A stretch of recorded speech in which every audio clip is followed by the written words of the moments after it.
Hello friends, welcome back to রূপান্তর YouTube channel. আজকে চলে এসেছি পরিবেশের জন্য ভাবনা চ্যাপ্টারটা থার্ড পার্ট নিয়ে। আজকের এই লেকচারে আমরা যে বিষয়টা আলোচনা করব সেটা হচ্ছে বায়ুর পরিচলন স্রোত কি, এবং তারপরে ধাপে ধাপে পুরো চ্যাপ্টারটা আমরা এগিয়ে নিয়ে যাব। তার আগে একটা কথা বলার ছিল যে আগের লেকচারগুলো যারা দেখেছো বা এই লেকচারটা যারা দেখছো, এই লেকচারগুলোর হ্যান্ড রিটেন নোট পাওয়ার জন্য আমাদের টেলিগ্রাম গ্রুপে যুক্ত হয়ে যাও। এই লেকচারের ডেসক্রিপশন বক্সে টেলিগ্রাম গ্রুপের লিংক দেওয়া আছে, সেখানে গিয়ে তোমরা সরাসরি যুক্ত হয়ে যেতে পারবে এবং তোমরা সেই গ্রুপে এই যে লেকচারগুলো দেখছো তার হ্যান্ড রিটেন নোট পেয়ে যাবে। তো চলো আমরা শুরু করি। আজকে যে টপিক, বায়ুর পরিচলন স্রোত কাকে বলে। পরিচলন স্রোতটা দেখো, এইটা ধরো পৃথিবী পৃষ্ঠ সূর্য থেকে কি করে, এটা হচ্ছে সূর্য থেকে সূর্য কিরণ কিভাবে চলে আসে, এখানে এলো সূর্য কিরণ এসে ভূপৃষ্ঠে পড়ে, মানে পৃথিবী পৃষ্ঠে পড়ে এবং পৃথিবী পৃষ্ঠ সংলগ্ন অঞ্চলটার উষ্ণতা বাড়ায়, মানে সেখানকার বায়ুর উষ্ণতা বাড়ে। সূর্যরশ্মি সরাসরি এই অঞ্চলের উষ্ণতা বাড়াতে পারে না, কখনোই পারে না। সূর্যরশ্মি প্রথমে ভূপৃষ্ঠে আসে এবং ভূপৃষ্ঠ সংলগ্ন অঞ্চলে, মানে ভূপৃষ্ঠ সংলগ্ন অঞ্চলের বায়ুর উষ্ণতা বাড়ায়। তাহলে এইখানে কি হলো, যে এই অঞ্চলে যে বায়ুগুলো ছিল তাদের উষ্ণতা বেড়ে গেল। উষ্ণতা যদি বেড়ে যায় তাহলে বায়ুগুলো কি হবে, প্রসারিত হবে, আয়তনে বেড়ে যাবে। আয়তনে যখন বাড়বে তখন তার ঘনত্ব কমে যাবে। এবার ঘনত্ব কমে গেলে বায়ুটা কি হয়ে গেল, হালকা হয়ে গেল।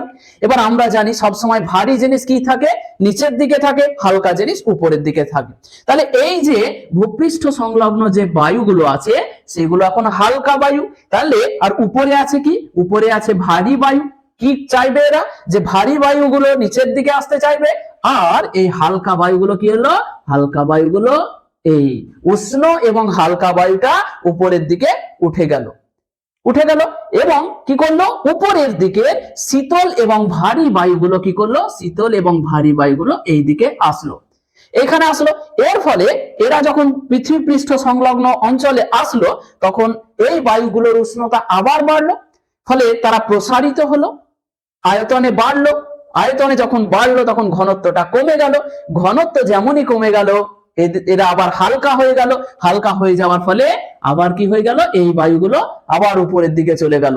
ফলে আবার কি হলো, উপরে যারা শীতল আছে তারা চলে আসলো, তারা আবার এখানে চলে আসলো।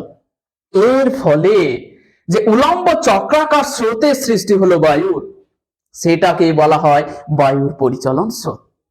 বোঝা গেল তাহলে বায়ু পরিচলন স্রোতটা কি, যে ভূপৃষ্ঠ সংলগ্ন বায়ুর উষ্ণতা বেশি হওয়ায় সেগুলো উষ্ণ এবং হালকা হয়ে উপরের দিকে উঠে যায় এবং উপরের শীতল ও ভারী বায়ুগুলো কি হয়, নিচের দিকে নেমে আসে এবং এই বায়ুগুলো যেগুলো নেমে আসলো সেগুলো আবার উত্তপ্ত হলো এবং উষ্ণ ও হালকা হয়ে আবার উপরের দিকে উঠে গেল। এর ফলে বায়ুর যে উলম্ব চক্রাকার স্রোতটা সৃষ্টি হলো সেটাকে বলা হয় বায়ুর পরিচলন স্রোত।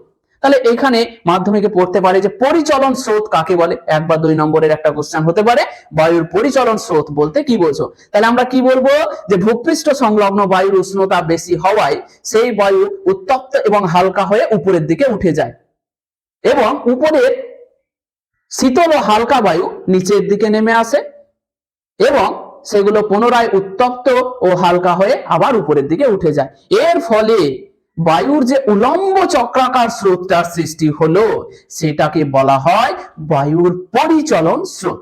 দেখো আমরা সেটাই লিখে দিয়েছি অবশ্য, যে ভূপৃষ্ঠ সংলগ্ন বায়ু সূর্যের প্রচন্ড তাপে উত্তপ্ত হয়ে প্রসারিত হয়। এই যে আয়তন বেড়ে যায় বললাম, তাহলে কি বললাম, ভূপৃষ্ঠ সংলগ্ন বায়ু সূর্যের প্রচন্ড তাপে কি হচ্ছে, উত্তপ্ত হয়ে প্রসারিত হয় মানে আয়তনে বেড়ে যায়। এর ফলে কি হচ্ছে, তার ঘনত্ব কমে যাচ্ছে, প্রসারিত হয় ফলে ঘনত্ব কমে যায়, বাস। এই উষ্ণ ও হালকা বায়ু উপরে উঠে যায়। যখনই উষ্ণ এবং হালকা হলো, হালকা জিনিস কি হবে? উপরের দিকে থাকবে, ভারী জিনিস নিচে থাকবে। তাহলে উষ্ণ হালকা হয়ে উপরে উঠে যায় এবং উপরের শীতল ও ভারী বায়ু নিচের দিকে নেমে আসে এবং এবং উত্তপ্ত হয়ে পুনরায় উপরে উঠে যায়। যারা নিচে নেমে আসলো তারা পুনরায় উত্তপ্ত হয়ে উপরের দিকে উঠে গেল।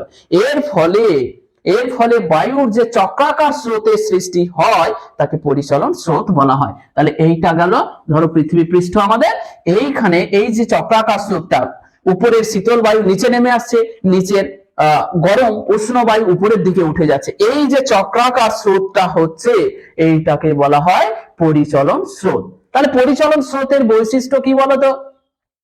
পরিচলন স্রোতের বৈশিষ্ট্য হচ্ছে যে নিচের দিক থেকে উপরের দিকে তাপ পরিবাহিত হয়। খেয়াল করো, তাপটা কোথা থেকে যাচ্ছে? এইখানে গরম হচ্ছে, দিয়ে তাপটা উপরের দিকে যাচ্ছে, আবার উপরের শীতল গুলো নেমে আসছে, উপরে গরমটা নেমে আসছে না, উপরের শীতল গুলো নেমে আসলো, এরা গরম হলো, গরম হয়ে আবার উপরে উঠে গেল। তাহলে দেখো, তাপটা কিন্তু নিচ থেকে উপরে যাচ্ছে, তাপ কিন্তু চক্রাকারে ঘুরছে না, তাপ কি হচ্ছে?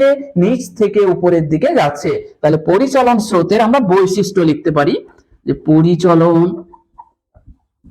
পরিচলন স্রোতের বৈশিষ্ট্য কি কি বৈশিষ্ট্য? দেখো, যে পরিচলন পদ্ধতিতে নিচের দিক থেকে উপরের দিকে তাপ পরিবাহিত হয়, কখনোই উপর থেকে নিচের দিকে তাপ পরিবাহিত হয় না। তাহলে লিখবো আমরা যে পরিচলন পদ্ধতিতে, পরিচলন স্রোতের দ্বারা তাপ নিচের দিক থেকে উপরের দিকে প্রবাহিত হয়,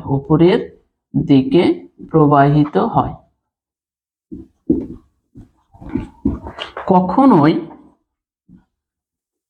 উপর থেকে নিচের দিকে হয় না।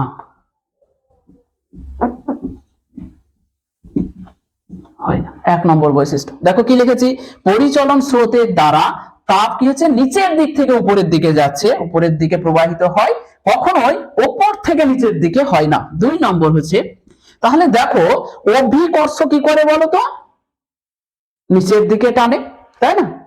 তো যেখানে অভিকর্ষ নাই সেখানে কি হবে? টানবে না, ফলে উপরের বায়ু নিচে নেমে আসবে না, তার মানে হচ্ছে সেখানে পরিচলন স্রোতটা তৈরি হবে না। তাহলে যেখানে অভিকর্ষ নেই, মানে অভিকর্ষহীন স্থানে পরিচলন পদ্ধতিতে তাপ প্রবাহিত হয় না। মানে অভিকর্ষ যেখানে নেই বা অভিকর্ষ যেখানে কাজ করে না, সেখানে পরিচলন পদ্ধতিতে তাপ প্রবাহিত হতে পারে না। অভিকর্ষহীন স্থানে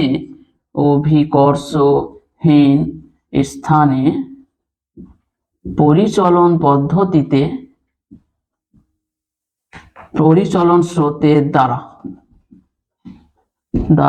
তাপ প্রবাহিত হতে পারে না।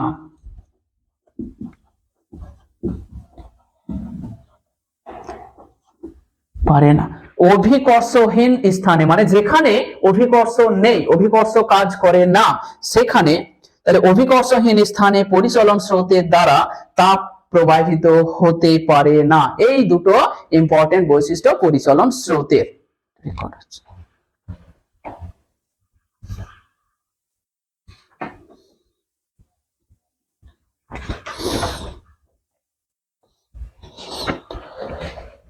এরপরে আমরা কিছু জিনিস আলোচনা করব, সেটা হচ্ছে যে বায়ু প্রবাহ কি, ঝড় কি, বায়ু প্রবাহ কেন হয়, মানে কি কারণে বায়ু প্রবাহিত হয়, ঝড় কেন হয়, এই সব বিষয়গুলো নিয়ে আমরা একটু একটু করে আলোচনা করব। তাহলে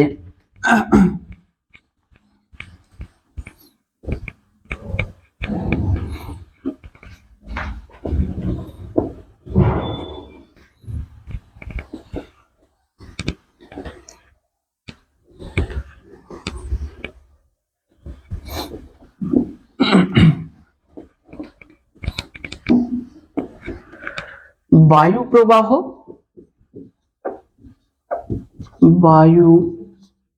প্রবাহ ও ঝড়, এই জিনিস দুটো আমরা জানবো যে বায়ু প্রবাহ এবং ঝড় জিনিসটা কি। খুব ভালো করে বোঝো, ইন্টারেস্টিং টপিক। ধরো এইটা হচ্ছে একটা অঞ্চল, এইটা হচ্ছে একটা অঞ্চল, এখানে উদ্ভিদ প্রাণী জীবজগৎ মানুষ মানে পৃথিবী পৃষ্ঠের উপর এটা হচ্ছে একটা অঞ্চল। এই অঞ্চলে ধরো কোনো একটা অঞ্চলের উষ্ণতা হঠাৎ বেড়ে গেছে। উষ্ণতা যদি হঠাৎ বেড়ে যায় তাহলে কি হবে? ধরো এইটা হলো একটা অঞ্চল, এইটা হলো একটা অঞ্চল, এইটা হলো আরেকটা অঞ্চল। এই অঞ্চলে ধরো কোনো কারণে উষ্ণতা বেড়ে গেল। উষ্ণতা বেড়ে গেলে এই অঞ্চলের কি হবে? বায়ু উত্তপ্ত হয়ে উঠবে, এই অঞ্চলের বায়ুটা উত্তপ্ত হয়ে উঠলো। যেমনই এই অঞ্চলের বায়ু উত্তপ্ত হলো, সেই বায়ুটা উষ্ণ এবং হালকা হয়ে কি হয়ে গেল? উপরের দিকে উঠে গেল। তাহলে এইখানে বায়ুর যে শূন্যতার সৃষ্টি হলো, সেই শূন্যতাটা তো শূন্য থাকতে পারবে না। তখন কি করবে বলতো? আশপাশের বায়ুগুলো চাইবে যে ওই শূন্যতাটা পূরণ করা যাক। তখন কি করবে? যে আশপাশে এই দিককার অঞ্চল থেকে বা ওই দিককার অঞ্চল থেকে বায়ু কি করবে? যে যেখানে বায়ুর শূন্যতা সৃষ্টি হয়েছে সেই দিকে ছুটতে লাগবে। তার মানে এইখানে যখনই বায়ু শূন্যতা সৃষ্টি হলো, তখন এই দিক থেকে বায়ু ছুটে এই শূন্য স্থানটাকে পূরণ করার চেষ্টা করবে। এই কারণেই বায়ু প্রবাহ হয়। তাহলে কি কারণে বায়ু প্রবাহ হচ্ছে? যে বায়ু চাপের পার্থক্য, বায়ু চাপের পার্থক্যের জন্য বায়ু প্রবাহ হয়। এই যে দেখো এখানে বায়ুর শূন্যতা সৃষ্টি হলো, ফলে এখানে বায়ুর নিম্নচাপ তৈরি হলো, নিম্নচাপ তৈরি হলো। ফলে এই যে দিকে উচ্চ চাপ আছে, সেই উচ্চ চাপ থেকে নিম্নচাপের দিকে বায়ু ছুটে যাবে। এই যে বায়ুর অনুভূমিক যে প্রবাহটা, অনুভূমিক ভাবে বায়ু যে ছুটে যাচ্ছে এক স্থান থেকে অন্য স্থানে, এই বায়ু যদি হালকা গতিতে যায় তাহলে তাকে বলা হয় বায়ু প্রবাহ। আর যদি তীব্র গতিতে ছুটে যায় তখন তাকে বলা হয় ঝড়। ওই জন্য দেখবে ঝড়ের সময় খুব দ্রুত বায়ু প্রবাহিত হয়, তখন ওটা হয়ে গেল ঝড়। আর যদি হালকা মৃদু ভাবে বায়ু প্রবাহিত হয় তখন তাকে আমরা বায়ু প্রবাহ বলি। হালকা গতিতে বায়ু ছুটে যাচ্ছে, তখন আরাম লাগে, তাই না? এইটা হলো বায়ু প্রবাহ। আর যখন বিধ্বংসী রূপ ধারণ করে, তীব্র গতিতে ছুটে যায়, বিভিন্ন ক্ষয়ক্ষতি করে, তখন সেটাকে বলা হয় ঝড়। তাহলে বায়ু প্রবাহ কেন হলো বোঝা গেল। দেখো, উষ্ণতার পার্থক্যের জন্য তাপ প্রবাহিত হয়, আর বায়ু চাপের পার্থক্যের জন্য বায়ু প্রবাহিত হয়। তাহলে প্রথমে হচ্ছে বায়ু প্রবাহের কারণ। আমরা প্রথমে একটা ছোট্ট টপিক, যে বায়ু প্রবাহের কারণ। বায়ু প্রবাহের কারণ কি? তাহলে যে বায়ু চাপের পার্থক্যের জন্য, বায়ু চাপের পার্থক্যের জন্য বায়ু প্রবাহিত হয়, বায়ু প্রবাহিত হয়। হলো। তাহলে কারণ আমরা জানলাম যে কেন বায়ু প্রবাহিত হয়, কেন ঝড় হয়। যদি খুব বেশি নিম্নচাপের সৃষ্টি হয় তখন এই উচ্চ চাপের বায়ু কি করবে? খুবই তাড়াতাড়ি, খুবই দ্রুত গতিতে ছুটে যেতে চাইবে, এর ফলে সেটাকে তখন আমরা ঝড় বলি।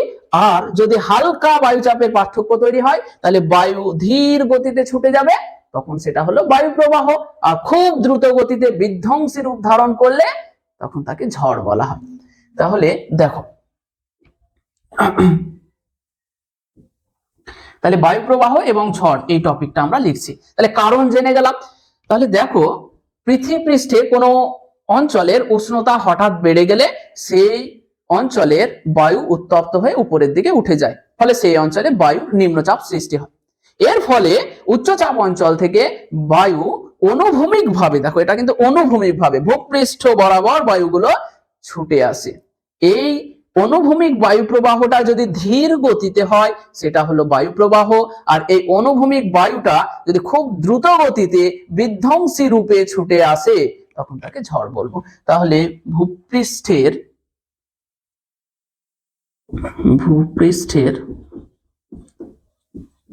কোন অঞ্চলের উষ্ণতা হঠাৎ বেড়ে গেলে সেই অঞ্চলের বায়ু উত্তপ্ত ও হালকা হয়ে উপরের দিকে উঠে যায়।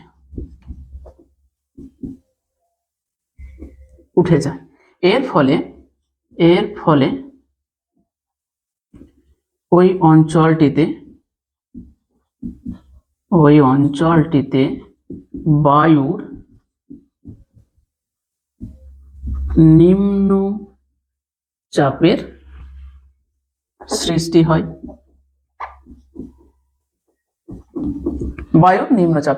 হয়। তখন এই নিম্নচাপের বা এর ফলে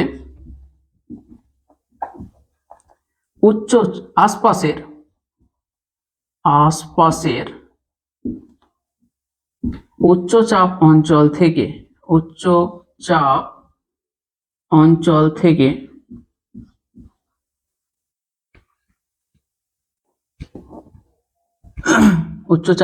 থেকে বায়ু অনুভূমিক বরাবর নিম্নচাপের দিকে ছুটে আসে।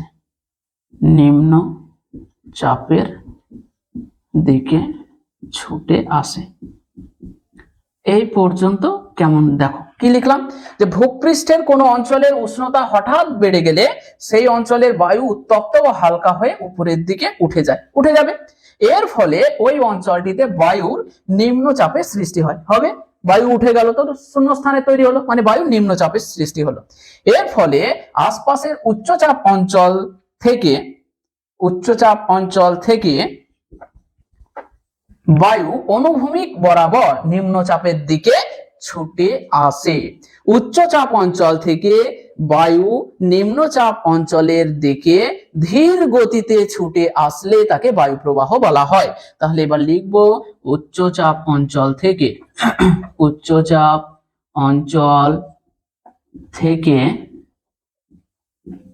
নিম্ন চাপের দিকে বায়ু ধীর গতিতে ছুটে আসলে তাকে বায়ু প্রবাহ বলে। যদি ধীর গতিতে ছুটে আসে তাহলে তখন তাকে বলি আমরা বায়ু বলি। হালকা বাতাস বইলে তখন তো তাকে বায়ু প্রবাহ বলি, ঝড় বলি না তো।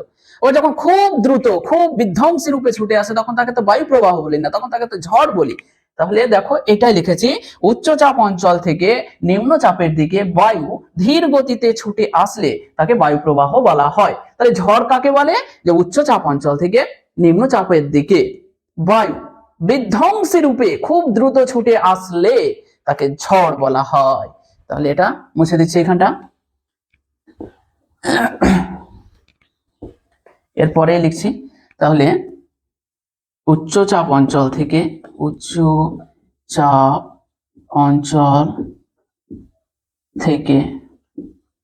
নিম্ন চাপের দিকে বায়ু খুব দ্রুত গতিতে ছুটে এসে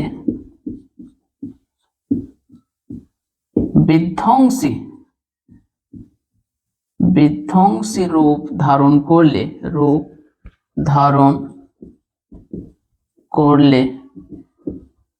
তাকে ঝড় বলা হয়। দেখো ইম্পর্টেন্ট কোশ্চেন কিন্তু, ঝড় কাকে বলে আর বায়ু প্রবাহ কি বলছে? উচ্চচাপ অঞ্চল থেকে নিম্নচাপের দিকে। তাহলে বায়ু প্রবাহ বা ঝড় সবসময় কোথা থেকে কোথায় হয়? উচ্চচাপ অঞ্চল থেকে নিম্নচাপ অঞ্চলের দিকে। তাহলে উচ্চচাপ অঞ্চল থেকে নিম্নচাপের দিকে বায়ু খুব দ্রুত গতিতে ছুটে এসে যদি বিধ্বংসী রূপ ধারণ করে, মানে গাছপালা উপড়ে ফেললো, বাড়িঘর ভেঙে দিল, এইরকম যদি রূপ ধারণ করে তখন তাকে আমরা ঝড় বলি। ধারণ করলে তাকে ঝড় বলা হয়। এইখানে যে কোশ্চেন আসে সেটা হচ্ছে যে কয়েকটি ঝড়ের নাম বলো। তোমরা নাম শুনেছো সাইক্লোন, টর্নেডো, এরকম নাম শুনেছো না?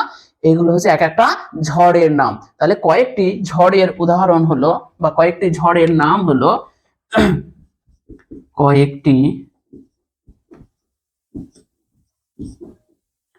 ঝড়ের নাম হলো tornado, tornado, cyclone, hurricane, hurricane, typhoon ইত্যাদি। এগুলো হলো কি টর্নেডো একটা ঝড়ের নাম, সাইক্লোন একটা ঝড়ের নাম, হ্যারিকেন একটা ঝড়ের নাম, টাইফুন একটা ঝড়ের নাম। তো পরীক্ষায় আসতে পারে যে দুটি ঝড়ের নাম লিখো, তাহলে দুটি ঝড় হলো টর্নেডো, সাইক্লোন বা হ্যারিকেন, টাইফুন, যা কিছু দুটো নাম লিখে দেবে। খুব ইম্পর্টেন্ট কিন্তু এইটা কিন্তু স্টার মেরে রাখো তোমরা, ভেরি ভেরি ইম্পর্টেন্ট যে দুটি ঝড়ের নাম লিখো। বা এমসিকিউ করতে পারে কোনটা একটা ঝড়ের নাম, তাহলে টর্নেডো থাকলে টর্নেডো, সাইক্লোন থাকলে সাইক্লোন, হ্যারিকেন থাকলে হ্যারিকেন, টাইফুন থাকলে টাইফুন। বোঝা গেল? তাহলে আমাদের বায়ু প্রবাহ, ঝড় এগুলো চলে গেল।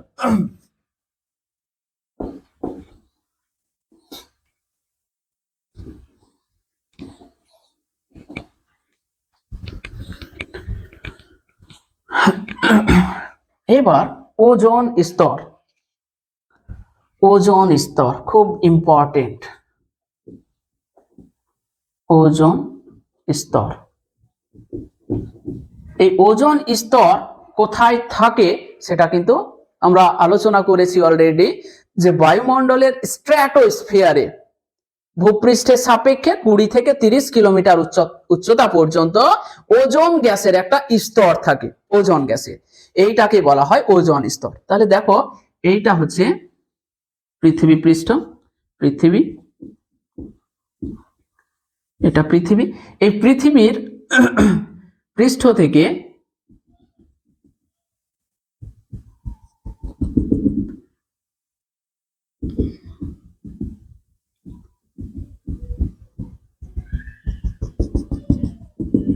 এই যে অঞ্চলটা আমি লাল কালি দিয়ে দেখাচ্ছি,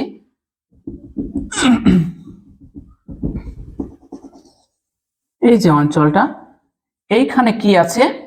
এইখানে শুধুমাত্র ওজোন গ্যাসের একটা স্তর আছে। অবশ্য এই কালিটা শেষ, আমি ব্লু দিয়ে দেখাচ্ছি, ব্লু দিয়ে এই যে অঞ্চলটা,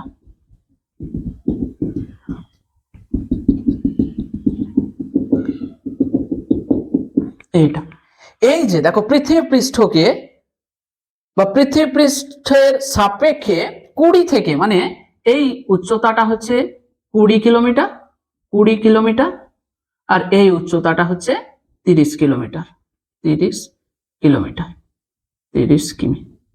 তাহলে দেখো ওজোন স্তরের যে বেধটা সেটা কত? সেটা হলো 10 কিলোমিটার।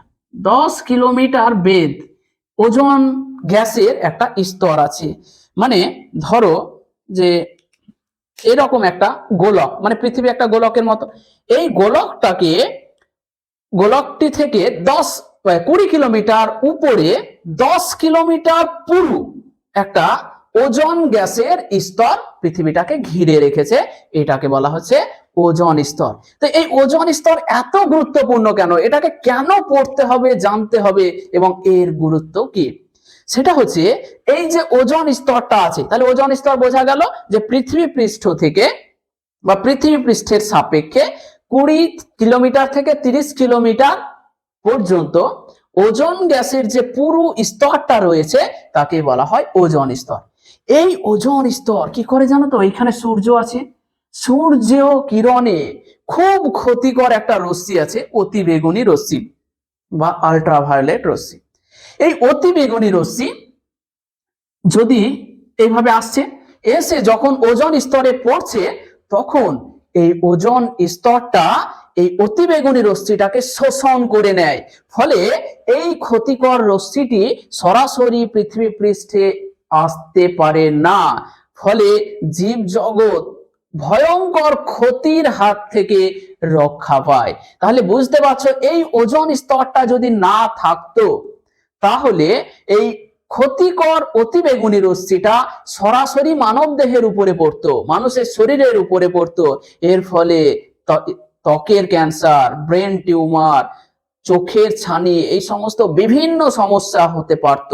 তারপরে উদ্ভিদের সালোক সংশ্লেষ প্রক্রিয়াটা পুরোপুরি বন্ধ হয়ে যেত বা কমে যেত। এর ফলে শস্য উৎপাদন প্রক্রিয়াটা বন্ধ হয়ে যেত বা কমে যেত।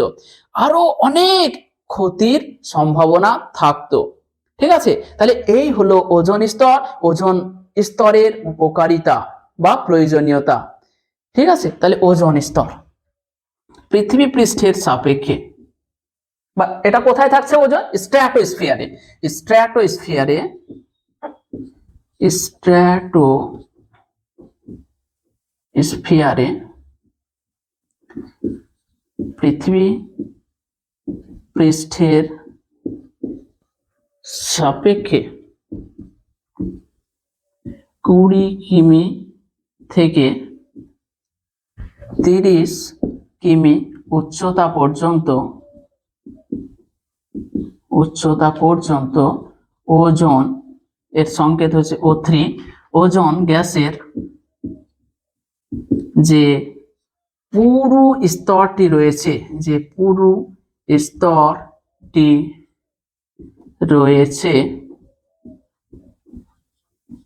তাকে ওজোন স্তর বলা হয়। দেখো কি বললাম, যে ওজোন স্তরটা তাহলে কোথায় অবস্থিত? স্ট্র্যাটোস্ফিয়ারে। স্ট্র্যাটোস্ফিয়ারে পৃথিবী পৃষ্ঠের সাপেক্ষে, মানে এই যে পৃথিবী পৃষ্ঠ তার সাপেক্ষে 20 কিলোমিটার থেকে 30 কিলোমিটার পর্যন্ত উচ্চতা পর্যন্ত ওজোন গ্যাসের যে পুরু স্তরটি রয়েছে তাকে ওজোন স্তর বলা হয়। ঠিক আছে, এই ওজোন স্তরের উপকারিতা কি? যে সূর্য কিরণের ক্ষতিকর অতিবেগুনি রশ্মিকে শোষণ করে নিয়ে পৃথিবী পৃষ্ঠে আসতে বাধা দেয়। এর ফলে জীবজগৎ অনেক বড় ক্ষতির হাত থেকে রক্ষা পায়। ঠিক আছে, তাহলে ওজোন স্তরের উপকারিতা।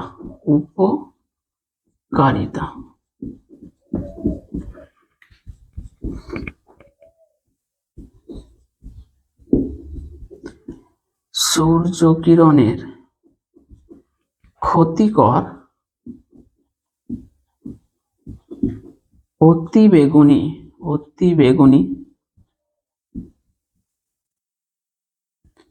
রশ্মিকে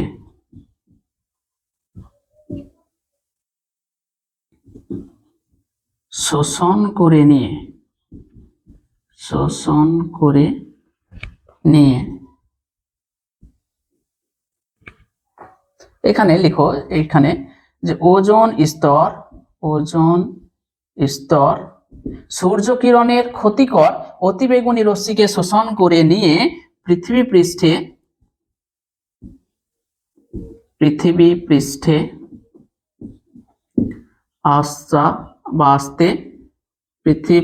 আসতে বাধা দেয়। কি বলা হয়েছে? ওজোন স্তর সূর্য কিরণের ক্ষতিকর অতিবেগুনি রশ্মিকে শোষণ করে নিয়ে পৃথিবী পৃষ্ঠে আসতে বাধা দেয়। ভাবতে পারো যে পৃথিবীকে একটা স্তর দিয়ে ঢেকে রাখা হয়েছে, এই মানে সিকিউরিটি ভাবতে পারো, ফোর্স। এরা কি করছে? যে যখনই ক্ষতিকর কিছু আসছে, ক্ষতিকর কি আসছে? অতিবেগুনি রশ্মি আসছে, তখন তাকে শোষণ করে নিচ্ছে। ফলে শোষণ করে নেওয়ার ফলে এই ক্ষতিকর অতিবেগুনি রশ্মিটা কিন্তু পৃথিবী পৃষ্ঠে আসতে পারে না। ঠিক আছে, আসতে বাধা দেয়। ফলে পৃথিবী পৃষ্ঠের জীবজগৎ ক্ষতির হাত থেকে, ভয়ঙ্কর ক্ষতির হাত থেকে রক্ষা পায়। ভয়ঙ্কর ক্ষতির হাত থেকে রক্ষা পায়। এটা কিন্তু খুব ইম্পর্টেন্ট কোশ্চেন। ওজোন স্তরের উপকারিতা কি? কি উপকার করে? তাহলে বুঝতে পারলে, এই যে তারা রক্ষক হিসাবে, ফোর্স হিসাবে দাঁড়িয়ে আছে। দেশের যেমন বর্ডারে কি হয়, সেনাবাহিনী নিযুক্ত থাকে, বাইরের শত্রুরা যেন দেশের ভিতরে হামলা না চালাতে পারে, সেই রকম পৃথিবী পৃষ্ঠের বর্ডার ভাবতে পারো যে ওজোন স্তর। এই ওজোন স্তরের কাজ হচ্ছে যে বাইরের ক্ষতিকর রশ্মিকে পৃথিবী পৃষ্ঠে আসতে না দেওয়া। এই অতিবেগুনি রশ্মিটাকে পৃথিবী পৃষ্ঠে আসতে দেয় না। তাহলে ভাবো তো যে ওজোন স্তরটা যদি না থাকতো তাহলে কি কি ক্ষতি হতে পারতো, বোঝা গেল? বা এই ওজোন স্তরটা যদি আস্তে আস্তে ধ্বংস হয়ে যায় তাহলে কি হতে পারে। তো আমরা খুব একটা গুরুত্বপূর্ণ টপিকে এবার ঢুকবো। ওজোন স্তর গেল, ওজোন গহ্বর বা ওজোন স্তরের ক্ষয় বলে একটা জিনিস আছে।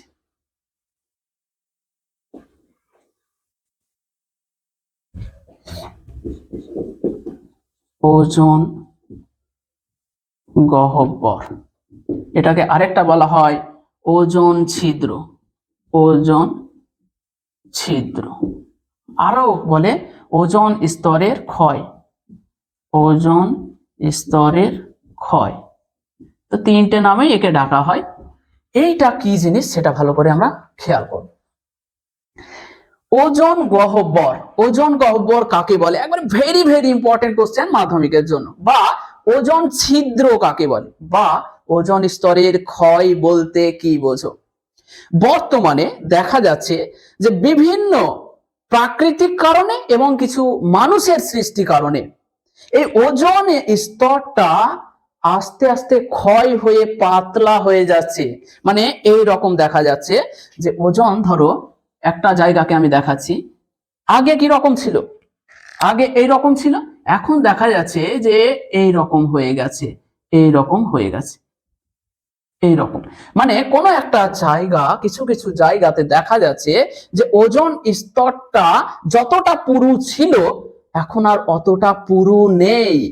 ওর মানে যে স্তরটা যত পুরু ছিল ততটা নেই, ক্ষয় হয়ে গেছে। এর ফলে কি হচ্ছে যে আগে অতিবেগুনি রশ্মিটাকে পুরোপুরি ভাবে শোষণ করে নিতে পারতো, এখন এরা ক্ষয় হয়ে যাওয়ার জন্য ও এই অতিবেগুনি রশ্মিটা কিন্তু কি হতে পারবে, পৃথিবী পৃষ্ঠে চলে আসতে পারবে, ফলে ভয়ঙ্কর ক্ষতির সৃষ্টি হতে পারবে। এই যে ওজোন স্তরটা পাতলা হয়ে যাচ্ছে বা ওজোন স্তরটা ক্ষয় হয়ে যাচ্ছে, এটাকে বলা হয় ওজোন গহ্বর বা ওজোন ছিদ্র। এই যে যেন একটা ছিদ্রর মতো তৈরি হয়েছে, এখান দিয়ে অতিবেগুনি রশ্মি ঢুকে পড়বে, ছিদ্র হয়ে গেছে, বুঝা গেল? তাহলে ওজোন ছিদ্র কাকে বলবো, যে প্রাকৃতিক কারণে ও কিছু মনুষ্য সৃষ্ট কারণে ওজোন স্তরটি ধীরে ধীরে ক্ষয় হয়ে পাতলা হয়ে যাওয়ার ঘটনাটাকে বলা হয় ওজোন গহ্বর বা ওজোন ছিদ্র। এই যে পাতলা হয়ে যাচ্ছে, ওজোন স্তরটা কমে যাচ্ছে, মানে বর্ডার থেকে যেন সিকিউরিটি কমে যাচ্ছে, ঠিক আছে? তাহলে বাইরের কি হবে, ক্ষতিকর জিনিসগুলো দেশের ভেতরে ঢুকে পড়বে, এখানে কি হচ্ছে, পৃথিবী পৃষ্ঠে ঢুকে পড়বে। তাহলে প্রাকৃতিক কারণে ও কিছু মনুষ্য সৃষ্ট কারণে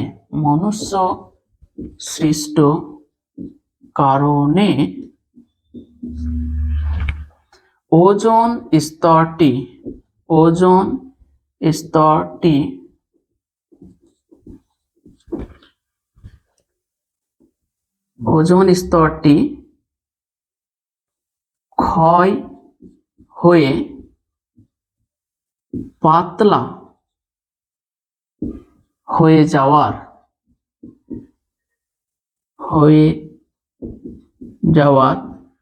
ঘটনাকে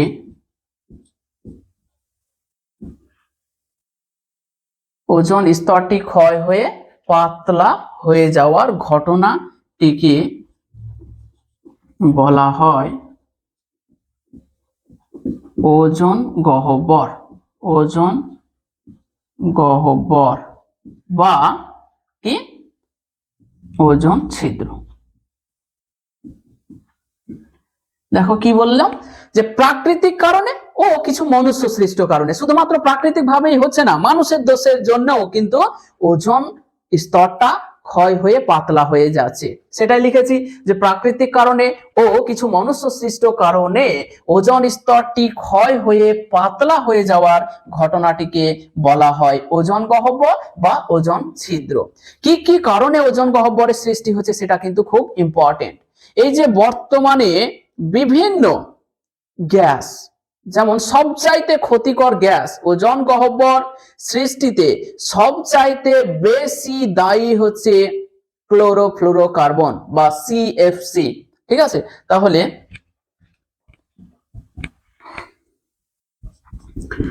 ওজন গহ্বর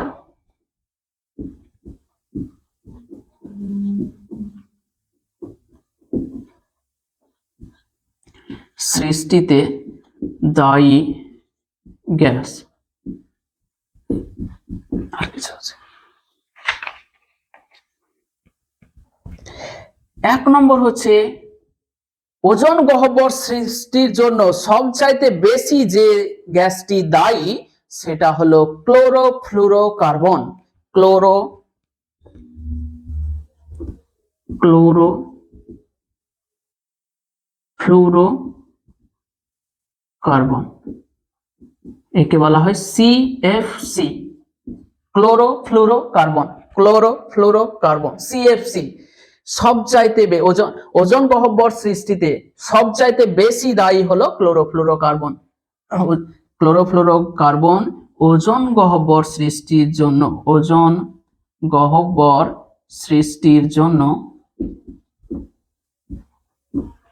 জন্য সবচেয়ে বেশি দায়ী। খুব ইম্পর্টেন্ট কোশ্চেন যে ওজন গহ্বর সৃষ্টিতে দায়ী গ্যাসটির নাম কি, সেটা হলো ক্লোরোফ্লুরোকার্বন বা সিএফসি, যেন মাথায় থেকে যায়। হলো এরপরে যারা দায়ী তারা হচ্ছে নাইট্রোজেনের বিভিন্ন অক্সাইড, যেমন NO2, NO, N2O, এরা হচ্ছে দায়ী। 2 নম্বর হচ্ছে নাইট্রোজেনের বিভিন্ন অক্সাইড, ব্র্যাকেটে লিখব NO2, NO প্রভৃতি, ওজন গহ্বর সৃষ্টির জন্য দায়ী। ওজন গহ্বর সৃষ্টির জন্য দায়ী। বোঝা গেল? দেখো নাইট্রোজেনের বিভিন্ন অক্সাইড গুলো কিন্তু ওজন গহ্বর সৃষ্টির জন্য দায়ী, NO2, NO প্রভৃতি। এবার হচ্ছে ওজন গহ্বর ক্ষতিকর প্রভাব, ওজন গহ্বর সৃষ্টির জন্য ক্ষতিকর প্রভাব।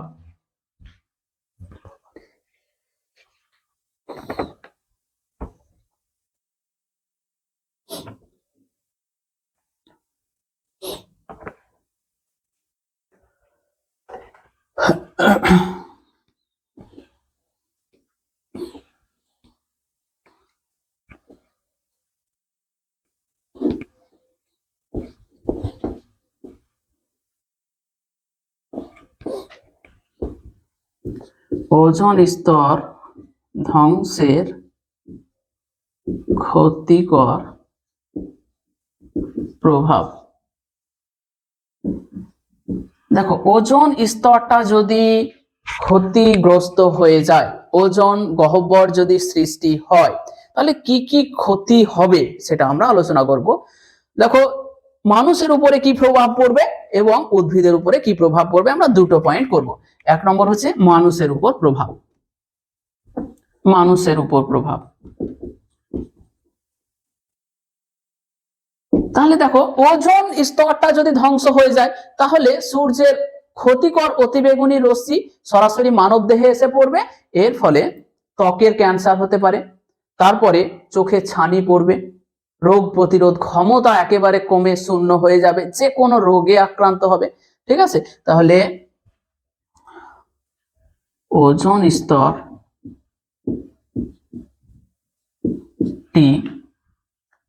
ধ্বংস হয়ে গেলে ক্ষতিকর অতিবেগুনি রশ্মি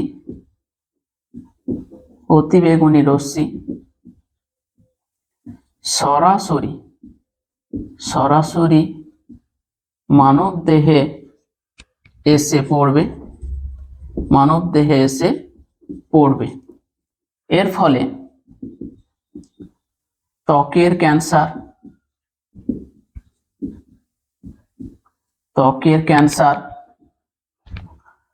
চোখের ছানি পড়া,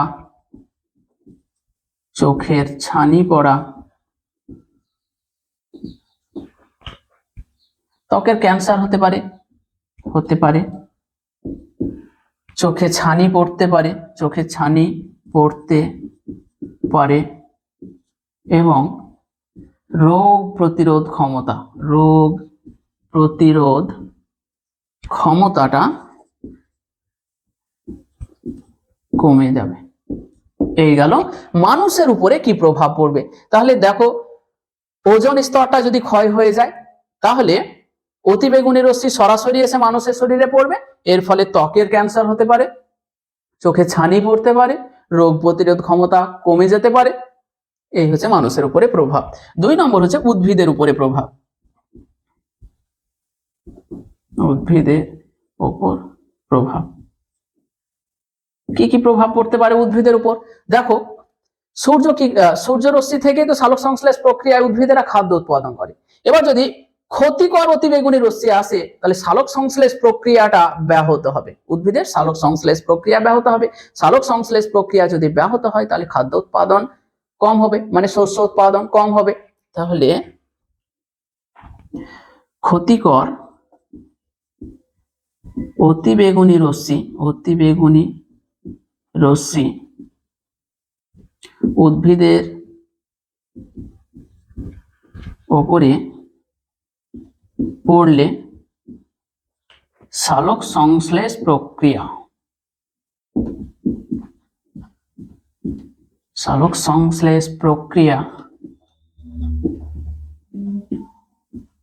ব্যাহত হবে, ফলে শস্য উৎপাদন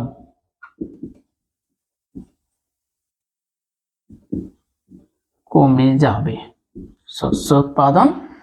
যাবে। ঠিক আছে, এই দুটোই ওজোন স্তর ধ্বংসের ক্ষতিকর প্রভাব আমরা বলতে পারি। আরো অনেক ক্ষতিকর প্রভাব আছে, যেমন জলবায়ুর পরিবর্তন হয়ে যাবে। সরাসরি যদি অতিবেগুনি রশ্মি পৃথিবী পৃষ্ঠে আসে, পৃথিবী পৃষ্ঠের উষ্ণতা বাড়বে, উষ্ণতা বাড়ার কারণে জলবায়ুর পরিবর্তন হয়ে যেতে পারে, উষ্ণতা অনেক বেশি হয়ে যেতে পারে। ঠিক আছে, আরো অনেক কিছু ক্ষতিকর প্রভাব থাকতে পারে।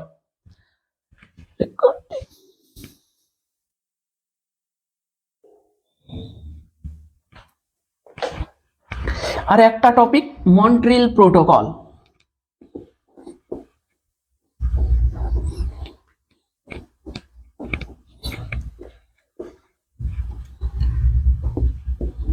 মন্ট্রিল প্রোটোকল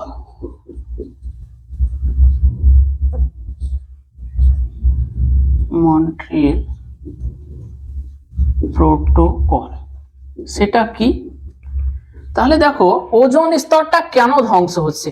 ওজোন স্তরটা মেনলি ধ্বংস হচ্ছে যে সিএফসি, ক্লোরোফ্লুরোকার্বন গ্যাসের ব্যবহারের জন্য এবং নাইট্রোজেনের বিভিন্ন অক্সাইড গুলো ব্যবহারের জন্য মেনলি। তো বিশ্বের বিভিন্ন দেশ দেখলো যে ওজোন স্তরটা যদি ধ্বংস হয়ে যায় তাহলে পৃথিবীতে জীব জগৎ বেঁচে থাকা খুব কঠিন হয়ে যাবে। তাই বিভিন্ন দেশ একটা উদ্যোগ নিল যে তারা একটা বৈঠকে বসলো। সেই বৈঠকে আলোচনা হলো যে সমস্ত দেশকে আগামী 2000 সালের মধ্যে, মানে এই বৈঠকটা হয়েছিল 1987 সালে, তারা সিদ্ধান্ত নিলেন যে 2000 সাল আসার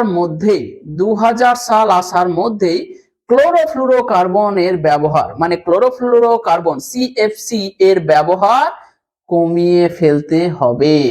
এই যে বৈঠকটা, এটার নাম হলো মন্ট্রিল প্রোটোকল, এবং এখানে সিএফসির ব্যবহার কমাতে হবে।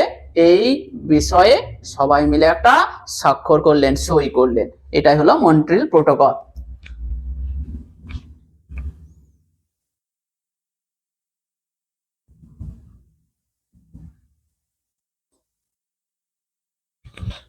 দেখো, তাহলে ওজোন স্তর ওজোন স্তর ধ্বংস রোধের জন্য 1987 সালে বিশ্বের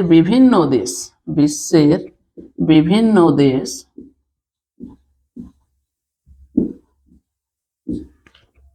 একটি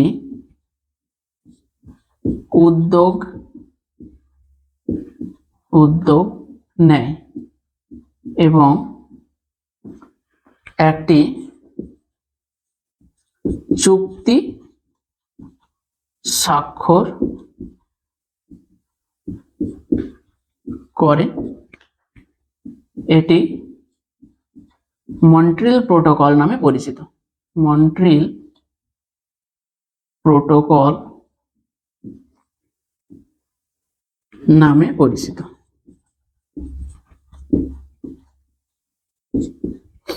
মন্ট্রিল প্রোটোকল, তাহলে এখান থেকে কোশ্চেন আসতে পারে যে মন্ট্রিল প্রোটোকল কত সালে হয়েছিল, আন্ডারলাইন করে দাও। 1987 সালে মন্ট্রিল প্রোটোকল হয়েছিল এবং এইখানে মূল বিষয়বস্তু কি ছিল যে সিএফসির ব্যবহার কমাতে হবে। সিএফসির ব্যবহার কমাতে হবে, কারণ এই সিএফসি ওজোন স্তরটাকে ধ্বংস করে ওজোন গহ্বর সৃষ্টি করছে।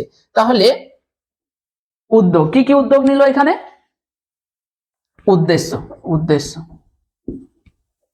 উদ্দেশ্যে ওনারা যে দুটো জিনিস লিপিবদ্ধ করে সই করলেন, সেটা প্রথমটা হলো যে কত সালে হলো? 1987 সালে মন্ট্রিল প্রোটোকল হলো এবং তারা সিদ্ধান্ত নিলেন যে 1995 সালের মধ্যে প্রত্যেকটি দেশকে সিএফসির ব্যবহার 50% কমাতে হবে। 50% কমাতে হবে। তাহলে 1 নম্বর উদ্দেশ্য কি? যে আগামী 1995 সালের মধ্যে সিএফসি এর ব্যবহার